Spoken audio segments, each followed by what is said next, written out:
ക്ലാസ്സിൽ എന്താണ് number system എന്ന് നമ്മൾ കണ്ടു. ഓക്കെ, ഇനി നമുക്ക് സെറ്റ്സ് എന്ന ചാപ്റ്ററിലേക്ക് കിടക്കാം. അപ്പോൾ എന്താണ് sets? Set is A well defined collection of objects. A well defined collection of objects are called sets. എന്ന് വെച്ചാൽ വ്യക്തമായി നിർവചിക്കപ്പെട്ടിട്ടുള്ള വസ്തുക്കളുടെ കൂട്ട്, അതിനെയാണ് നമ്മൾ എന്ത് പറയുക? സെറ്റ്സ് എന്ന് പറയുക. നമ്പേഴ്സ് മാത്രമല്ല, അത് ഏത് വ്യക്തമായി നിർവചിക്കപ്പെട്ടിട്ടുള്ള ഏതൊന്നിൻ്റെയും കൂട്ടത്തിനെ നമുക്ക് സെറ്റ്സ് എന്ന് പറയാം. Four example, the States in India, ഇന്ത്യയിലെ സംസ്ഥാനങ്ങളുടെ കളക്ഷൻ. അതെന്താണ്? നമുക്കറിയാം, ഇന്ത്യയിലെ സംസ്ഥാനങ്ങൾ വ്യക്തമായി നിർവചിക്കപ്പെട്ടിട്ടുള്ളതാണ്. അതൊരു സെറ്റ്സിന് എക്സാമ്പിളാണ്, സെറ്റിന് എക്സാമ്പിളാണ്. ഓക്കെ, അതേപോലെ നമ്മൾ മുന്നേ പരിചയപ്പെട്ട നമ്പർ സിസ്റ്റത്തിലെ നാച്ചുറൽ നമ്പേഴ്സ് അല്ലെങ്കിൽ ഇൻഡിജേഴ്സ്, റിയൽ നമ്പേഴ്സ്, ഇതെല്ലാം തന്നെ എന്തിന് എക്സാമ്പിളാണ്? സെറ്റിന് എക്സാമ്പിളാണ്. വ്യക്തമായി നിർവചിക്കപ്പെട്ടിട്ടുണ്ട്, ശരിയല്ലേ? നാച്ചുറൽ നമ്പേഴ്സ് എന്ന് പറഞ്ഞാൽ നമുക്ക് 1, 2, 3 എക്സെട്ര, അത് വ്യക്തമായി നിർവചിക്കപ്പെട്ടുള്ളതാണ്. അതേപോലെ the collection of days in a week, ഒരു വീക്കിലെ ഡേയ്സിൻ്റെ കളക്ഷൻ. സൺഡേ, മൺഡേ, ട്യൂസ്ഡേ അങ്ങനെ സ്റ്റാർട്ട് ചെയ്തു സാറ്റർഡേ വരെ ആ കളക്ഷൻ, 7 ദിവസങ്ങളുടെ കളക്ഷൻ, അതെന്ത് തന്നെയാണ്? ഒരു സെറ്റിന് എക്സാമ്പിളാണ്. അപ്പോൾ എന്തൊക്കെയാണ് സെറ്റ്സ് എന്ന് പറഞ്ഞാൽ, ഇപ്പോൾ സെറ്റ് എന്താണെന്ന് നിങ്ങൾക്കൊരു ഏകദേശ ധാരണ കിട്ടിക്കാണും അല്ലേ? വ്യക്തമായി നിർവചിക്കപ്പെട്ടിട്ടുള്ളതാണ് സെറ്റ്സ് എന്ന് പറയുന്നത്. കളക്ഷൻ അല്ല. ഒരു കളക്ഷൻ നമുക്ക് റാൻഡമായിട്ടൊരു കളക്ഷൻ എടുത്താൽ അത് സെറ്റ് എന്ന് പറയാൻ പറ്റില്ല. അവിടെ വ്യക്തമായൊരു നിർവചനം വേണം. ഫോർ എക്സാമ്പിൾ, ഇപ്പോൾ നമ്മുടെ +1 ക്ലാസ്സിലെ ആൺകുട്ടികളുടെ, നമ്മുടെ ക്ലാസ്സിലെ ആൺകുട്ടികളുടെ കളക്ഷൻ, അതെന്താണ്? സെറ്റ്സ് ആണ്. അതേസമയം ഞാൻ പറയുകയാണ് the collection of smart boys in our class. The collection of smart boys എന്ന് പറയുമ്പോൾ സ്മാർട്ട് എന്താണ്? വ്യക്തമായി നിർവചിക്കപ്പെട്ടിട്ടുള്ളതാണ്. അപ്പോൾ എനിക്ക് സ്മാർട്ടാണെന്ന് തോന്നുന്ന ഒരാൾ നിങ്ങൾക്ക് സ്മാർട്ടാണെന്ന് തോന്നണമെന്നില്ല. അത് പേഴ്സൺ ടു പേഴ്സൺ അത് ഡിഫറൻസ് വരും അല്ലേ? എന്ന് വെച്ചാൽ എനിക്ക് ഓരോരുത്തരിലും അത് സബ്ജക്റ്റീവാണ്. ഓരോരുത്തർക്കും സ്മാർട്ട് അല്ലെങ്കിൽ ക്ലവർ ഓർ ഇൻ്റലിജൻസ്, ബ്യൂട്ടി, ഇതൊക്കെ മെഷർ ചെയ്യാനായിട്ട് മെഷറബിൾ അല്ല. നമുക്ക് മെഷർ ചെയ്യാമെന്ന് വെച്ചാൽ ഓരോ വ്യക്തിയിൽ നിന്ന് വ്യക്തിയിലേക്ക് മാറുമ്പോൾ അതിന് ഡിഫറൻസ് വരും. അതിനൊരു പ്രത്യേക അളവുകോലുണ്ട് എന്ന് പറയാൻ പറ്റില്ല. ഓക്കെ, അപ്പോൾ ദ നമ്പർ ഓഫ് ബോയ്സ് അല്ലെങ്കിൽ collection of boys in our class room, അത് നമുക്ക് സെറ്റ്സ് എന്ന് പറയാം. അതേസമയം the collection of smart boys in our class room അല്ലെങ്കിൽ the collection of clever boys in our class room, അത് എന്തിന് എക്സാമ്പിൾ അല്ല? സെറ്റ്സിന് എക്സാമ്പിൾ അല്ല. അപ്പോൾ നമുക്ക് കുറച്ച് എക്സാമ്പിൾസ് നോക്കാം. ഏതൊക്കെയാണ് സെറ്റ്സ് ആകുന്നത്, ഏതൊക്കെയാണ് സെറ്റ് അല്ലാതാകുന്നത്. ഓക്കെ, അതിൻ്റെ റീസൺ എന്താണ്? റൈറ്റ്. ഓക്കെ, നമുക്ക് ചില എക്സാമ്പിൾസ് നോക്കാം. The collection of odd numbers. Collection of odd numbers എന്ന് പറയുമ്പോൾ ഏതാ കളക്ഷൻ? 1, 3, 5, 7 എക്സെട്ര. ഓഡ് നമ്പേഴ്സ് ഏതാണെന്ന് നിങ്ങൾക്കറിയാം അല്ലേ? വ്യക്തമായിട്ട് നമ്മൾ നിർവചിച്ച് വെച്ചിട്ടുണ്ട് ഓഡ് നമ്പേഴ്സ് ഏതാണെന്ന്. സോ ഈ കളക്ഷനെ നമുക്ക് എന്ത് പറയാം? സെറ്റ്സ് എന്ന് പറയാം. ധൈര്യമായിട്ട് പറയാം, സെറ്റ്സ് ആണ്, വെൽ ഡിഫൈൻഡ് ആണ്. അടുത്തത് നോക്കിയാലോ, the vowels in English alphabet. The vowels ഏതൊക്കെയാ? A, E, I, O, U. A, E, I, O, U. ഇതിനകത്ത് P വരുമോ? ഇതിനകത്ത് S വരുമോ? ഇല്ല. വവൽസ് എന്ന് അവിടെ വ്യക്തമായിട്ട് നിർവചിച്ചിട്ടുണ്ട്. സോ ഇതും എന്ത് തന്നെയാണ്? സെറ്റ്. സെറ്റിന് എക്സാമ്പിളാണ്. അടുത്ത എക്സാമ്പിൾ നോക്കിയാലോ, ദ റിവേഴ്സ് ഓഫ് ഇന്ത്യ. ഇന്ത്യയിലെ നദികളുടെ കളക്ഷൻ, അത് വ്യക്തമായിട്ട് നിർവചിക്കപ്പെട്ടിട്ടുള്ളത് തന്നെയാണ്. അതും എന്തിൻ്റെ കീഴിൽ വരുന്നതാണ്? സെറ്റ്സിന് കീഴിൽ വരുന്നതാണ്, അല്ലെങ്കിൽ സെറ്റ് എന്ന സെറ്റ് തന്നെയാണ് അത്. അടുത്തത് നോക്കിയാലോ, the collection of best films in 2019. Best films ഏതോ ആയിക്കോട്ടെ, Malayalam films, English, Hindi films ഏതോ ആയിക്കോട്ടെ, the collection of best films in 2019 എന്ന് പറയുമ്പോൾ അത് ഒരാളുടെ അഭിരുചിക്ക് അനുസരിച്ചാണ് അത് ബെസ്റ്റ് ഫിലിമാണോ അല്ലയോ എന്ന് അയാൾ വിലയിരുത്തുന്നത്, ശരിയല്ലേ? അപ്പോൾ എനിക്ക് ബെസ്റ്റ് ഫിലിം എന്ന് തോന്നുന്നത് ഒരിക്കലും നിങ്ങൾക്ക് ബെസ്റ്റ് ഫിലിമായിട്ട് തോന്നുന്നില്ല. അപ്പോൾ അവിടെ അത് വെൽ ഡിഫൈൻഡ് അല്ല, അത് വ്യക്തമായൊരു റൂളിനെ ബേസ് ചെയ്തിട്ട് നമുക്ക് പറയാൻ പറ്റില്ല ബെസ്റ്റ് ഫിലിം ആണ് എന്ന്. അത് ഓരോരുത്തരുടെയും അഭിരുചിക്ക് അനുസരിച്ച് മാറുന്നതാണ്. അപ്പോൾ ഈ കളക്ഷനെ നമുക്ക് എന്തായിട്ട് ഉൾപ്പെടുത്താൻ പറ്റില്ല? സെറ്റായിട്ട് ഉൾപ്പെടുത്താൻ പറ്റില്ല. അപ്പോൾ നിങ്ങൾക്ക് മനസ്സിലാകും എന്താണ് സെറ്റ്, അല്ലെങ്കിൽ സെറ്റിൻ്റെ കൂട്ടത്തിൽ നമുക്ക് ഉൾപ്പെടുത്തണമെങ്കിൽ ആ കളക്ഷൻ വെൽ ഡിഫൈൻഡ് ആയിരിക്കും.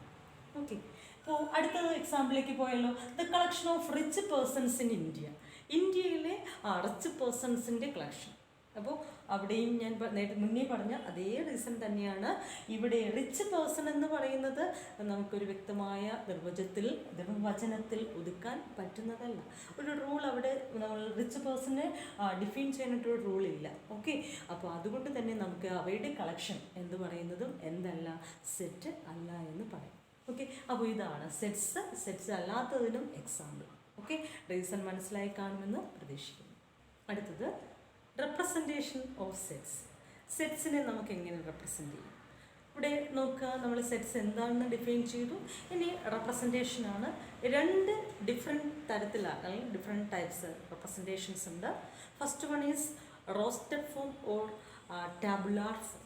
Okay, representation of sets, first one is roasted form or another name is tabular form, rostered form, otherwise tabular form, and the second one is set builder form.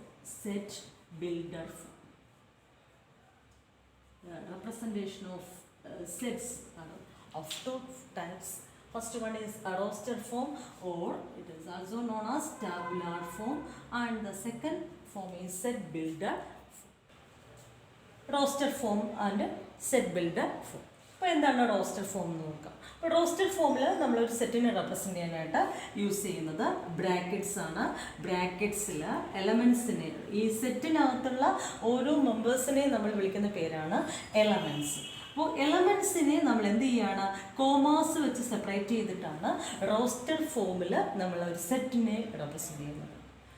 Four example, the vowels in English alphabets. നമുക്കറിയാം ഏതാ vowels? A, E, I, O, U. So ഞാൻ roster ഫോമിൽ representation നടത്തുന്നത് A, E, I, O, U. Okay, അപ്പോൾ ഇതാണ് roster form അല്ലെങ്കിൽ set builder form. ഇതിലെ ഓരോ എലമെൻറ്റ്സ്, ഓരോ മെമ്പേഴ്സിനെയും നമ്മൾ വിളിക്കുന്ന പേര് എലമെൻറ്റ്സ് എന്നാണ്. ഇനി ഈ സെറ്റിന് നമുക്കൊരു പേര് കൊടുക്കണം. നമ്മൾ നാച്ചുറൽ നമ്പേഴ്സിന് n എന്ന് പറഞ്ഞു, റിയൽ നമ്പേഴ്സിന് r എന്ന് കൊടുത്തു. അതേപോലെ നമുക്കെപ്പോഴും സെറ്റ്സിന് നമ്മൾ എന്ത് ചെയ്യാറുണ്ട്, ലേബിൾ ചെയ്യാറുണ്ട്. ആ ലേബിൾ ചെയ്യാനായിട്ട് നോർമൽ കേസിൽ നമ്മൾ ക്യാപിറ്റൽ ലെറ്റേഴ്സ്, ഇംഗ്ലീഷ് ആൽഫബറ്റിലെ ക്യാപിറ്റൽ ലെറ്റേഴ്സ് എ തൊട്ട് ഇസഡ് വരെയുള്ള ക്യാപിറ്റൽ ലെറ്റേഴ്സാണ് യൂസ് ചെയ്യുന്നത്. ഇപ്പോൾ ഞാനിവിടെ ഈ സെറ്റിനെ സെറ്റ് എ ഈക്വൽ ടു എന്ന് പറഞ്ഞാൽ, പിന്നീട് അടുത്ത് ഈ set A, E, I, O, U എന്നെനിക്ക് റീഡ് ചെയ്യേണ്ട സെറ്റ് എ എന്ന് പറഞ്ഞാൽ മതിയാണ്. ഓക്കെ, അപ്പോൾ ഞാനിവിടെ എന്ത് ചെയ്യുകയാണ്, സെറ്റിനെ റെപ്രസെൻ്റ് ചെയ്യാനായിട്ട് ഇംഗ്ലീഷ് ആൽഫബറ്റിലെ ക്യാപിറ്റൽ ലെറ്റേഴ്സ് യൂസ് ചെയ്യുന്നത്. ദെൻ ഇതേ കേസ് തന്നെ നമ്മൾ സെറ്റ് ബിൽഡർ ഫോമിൽ എങ്ങനെ അവതരിപ്പിക്കും നോക്കാം. സെറ്റ് ബിൽഡർ ഫോമിലാണെങ്കിൽ ഇവിടെ നമ്മൾ പറയുന്ന ആ ഒരു റൂൾ അല്ലെങ്കിൽ നമ്മൾ ഡിഫൈൻ ചെയ്തിരിക്കുന്നത് വവൽസ് ആണ്. Vowels in English ആൽഫബറ്റാണ്.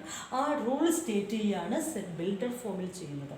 ഈ എലമെൻറ്റ്സ് എല്ലാം എഴുതുന്നതിന് പകരം ഒരു സിംഗിൾ എലമെൻറ്റ് ജനറലായിട്ട് നമ്മളൊരു റെപ്രസെൻറ്റേഷൻ കൊടുക്കുന്നു, X. Set of all X such that X is a vowel in English alphabet. Okay, in English alphabet. ഇതാണ് സെറ്റ് ബിൽഡർ ഫോം. നമ്മൾ അവിടെ സ്റ്റേറ്റ് ചെയ്യുന്നത് ഒരു സ്പെസിഫിക് റൂൾ, നമ്മൾ അവിടെ പറഞ്ഞിട്ടുള്ള ആ സ്പെസിഫിക് റൂൾ സ്റ്റേറ്റ് ചെയ്താൽ അത് സെറ്റ് ബിൽഡർ ഫോമായി. റൈറ്റ്, അപ്പോൾ സെറ്റ് റോസ്റ്റർ ഫോമിലാണ് റെപ്രസെൻറ്റേഷൻ എങ്കിൽ ഇതേപോലെ ബ്രാക്കറ്റിനുള്ളിൽ ഇൻ കോമാസ് വെച്ച് എലമെൻറ്റ്സിനെ സെപ്പറേറ്റ് ചെയ്യുന്നു. സെറ്റ് ബിൽഡർ ഫോമിലാണെങ്കിൽ അവിടെ ഏത് സ്പെസിഫിക് റൂളാണോ അവിടെ പറയുന്നത് അതാണ് സ്റ്റേറ്റ് ചെയ്യുന്നത്. ഓക്കെ, അപ്പോൾ ഇനി നമ്മൾ എലമെൻറ്റ്സ് എന്ന് പറഞ്ഞു. ഒരു സെറ്റിനകത്തുള്ള എലമെൻ്റാണ്, ഇപ്പോൾ ഇതിനകത്തുള്ള ഒരു എലമെൻ്റാണ് ഐ. ഈ ഐ എന്ന് പറയുന്നത് സെറ്റിലെ എലമെൻ്റ് ആണ് എന്ന് കാണിക്കാനായിട്ട് ഐ ഈസ് ആൻ എലമെൻറ്റ്. ഏത് സെറ്റിലെയാണ്? നമ്മൾ ആ സെറ്റിൻ്റെ ഒരു പേര് കൊടുത്തിട്ടുണ്ട്, element in set A. A എന്ന സെറ്റിലെ ഒരു എലമെൻ്റാണ് ഐ. ഇതെങ്ങനെ നമ്മൾ കുറച്ചുകൂടി സിമ്പിളായിട്ട് റെപ്രസെൻ്റ് ചെയ്യും? ഐ ബിലോങ്സ് ടു എ എന്ന് പറയും. I belongs to, I is an element of set A. അത് തന്നെയാണ് ഐ ബിലോങ്സ് ടു എ. ഇതിനെ മാത്തമെറ്റിക്കലി റെപ്രസെൻ്റ് ചെയ്യാനായിട്ട് നമ്മളൊരു ലെറ്റർ യൂസ് ചെയ്യുന്നുണ്ട്. ഐ ബിലോങ്സ് ടുവിന് യൂസ് ചെയ്യുന്ന ലെറ്റർ നൊട്ടേഷനാണിത്. ഇതിനെ വിളിക്കുന്ന പേര് എപ്സിലോൺ എന്നാണ്. ഈ നൊട്ടേഷന് പറയുന്ന പേരാണ് എപ്സിലോൺ. ഗ്രീക്ക് ലെറ്ററാണ് എപ്സിലോൺ. ഓക്കെ, അപ്പോൾ ഐ എപ്സിലോൺ എ അല്ലെങ്കിൽ ഐ ബിലോങ്സ് ടു എ എന്ന് റീഡ് ചെയ്യണം. ഇതിൻ്റെ മീനിങ് എന്താണ്? I is an element in set A. Okay, ഇപ്പോൾ ഇതിനകത്ത് പി എന്ന് പറയുന്നത് ഒരു എലമെൻ്റ് അല്ല. അപ്പോൾ നമ്മളെങ്ങനെയാണ് പി എലമെൻ്റ് അല്ല എന്നെങ്ങനെയാണ് പറയണേ? P not belongs to. കണ്ടു, ബിലോങ്സ് ടുവിനെ ക്രോസ് ചെയ്ത് കഴിഞ്ഞാൽ not belongs to the set A. അപ്പോൾ capital letter stands for the set and small letters stands for the elements in the set and belongs to or epsilon for the element belongs to the set. Element is അല്ലെങ്കിൽ that member is an element in A എന്ന് കാണിക്കാനായിട്ട് നമ്മളിവിടെ epsilon എന്ന notation കൊടുക്കുന്നു. Okay, സെറ്റിൻ്റെ രണ്ട് different representations, roster form and set builder form, then element അല്ലെങ്കിൽ belongs ടുവിൻ്റെ സിമ്പിൾ. അപ്പോൾ ഈ സിമ്പിളിനെ ബിലോങ്സ് ടു എന്ന് റീഡ് ചെയ്യുക. സിമ്പിൾ എന്താണ്? എപ്സിലോൺ എന്ന ഗ്രീക്ക് ലെറ്റർ ആണ് ബിലോങ്സ് ടു. റൈറ്റ്? ഓക്കെ, നമുക്കൊരു ക്വസ്റ്റ്യൻ പരിചയപ്പെടാം. നോക്കുക, write the set of all natural numbers between 4 and 8 in roster form. അപ്പോൾ നമ്മൾ ഓൾറെഡി പഠിച്ചു റോസ്റ്റർ ഫോം എന്താണ്, സെറ്റ് ബിൽഡർ ഫോം എന്താണ്, എങ്ങനെയാണ് നമ്മൾ ഒരു സെറ്റിനെ ഈ രണ്ട് രീതിയിൽ റെപ്രസെൻറ്റ് ചെയ്യുന്നതെന്ന് പഠിച്ചു. അപ്പോൾ നമ്മളൊരു ക്വസ്റ്റ്യൻ ചെയ്യാൻ പോവുകയാണ്. The set of all natural numbers between 4 and 8. ഏതാണ്? 4നും 8നും 4നും 8നും ഇടയ്ക്കുള്ള നാച്ചുറൽ നമ്പേഴ്സ് ഏതാണ്? ഇപ്പോൾ റോസ്റ്റർ ഫോമിലാണ് നമ്മൾ ആ റെപ്രസെൻറ്റേഷൻ അല്ലെങ്കിൽ സെറ്റിനെ റെപ്രസെൻറ്റ് ചെയ്യണമെങ്കിൽ ഫസ്റ്റിൽ നമ്മൾ ഓപ്പൺ ബ്രാക്കറ്റ് കൊടുക്കുന്നു, എലമെൻറ്റ്സ് എഴുതുന്നു. എലമെൻറ്റ്സ് ഏതൊക്കെയാണ് അതിനകത്തുള്ള നമ്പേഴ്സ്?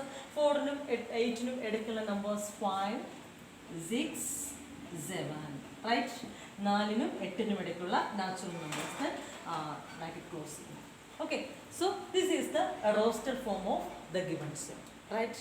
ഇനി നമുക്ക് തന്നിരിക്കുന്നത് ഈ ഫോം ആണെങ്കിൽ മറ്റൊരു ക്വസ്റ്റ്യൻ നോക്കിയാൽ നമുക്ക് തന്നിരിക്കുന്ന set right the set in set builder form. തന്നിരിക്കുന്നത് set 5, 6, 7. Right this set in set builder form. Set builder ഫോമിൽ ഇതിനെ റെപ്രസെൻറ്റ് ചെയ്യാനായിട്ട് ചോദിക്കുകയാണെങ്കിൽ നമ്മൾ എങ്ങനെയായിരിക്കും എഴുതുക? റോസ്റ്റർ ഫോമിലാണെങ്കിൽ നമുക്ക് എന്ത് ചെയ്യാൻ അറിയാം? എലമെൻറ്റ്സ് ആ ഒരു ബ്രാക്കറ്റിനുള്ളിൽ കോമാസ് വെച്ച് സെപ്പറേറ്റ് ചെയ്ത് എലമെൻറ്റ്സ് എഴുതി കഴിഞ്ഞാൽ അത് റോസ്റ്റർ ഫോം. ഇനി നേരെ തിരിച്ച് റോസ്റ്റർ ഫോമിൽ തന്നിരിക്കുക, നമ്മൾ അതിന് എന്ത് ചെയ്യണം?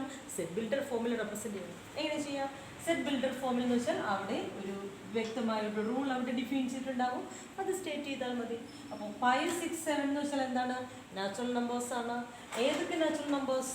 4നും 8നും ഇടയ്ക്കുള്ള നാച്ചുറൽ നമ്പേഴ്സ്. ഓക്കെ, അപ്പോൾ ഇതിൻ്റെ റെപ്രസെൻറ്റേഷൻ എന്ന് വെച്ചാൽ നമ്മൾ എന്താ ചെയ്യുന്നത്?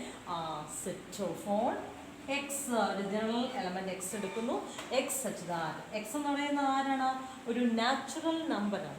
അപ്പോൾ നിങ്ങൾക്ക് സെൻറ്റൻസ് ആയിട്ട് എഴുതാം X is a natural number, or അതിനെ ഏറ്റവും സിമ്പിളായിട്ട് നമുക്ക് ഇങ്ങനെ റെപ്രസെൻറ്റ് ചെയ്യാം, എക്സ് ബിലോങ്സ് ടു എൻ എന്ന് പറഞ്ഞാൽ ഇതിൻ്റെ മീനിങ് എന്താ?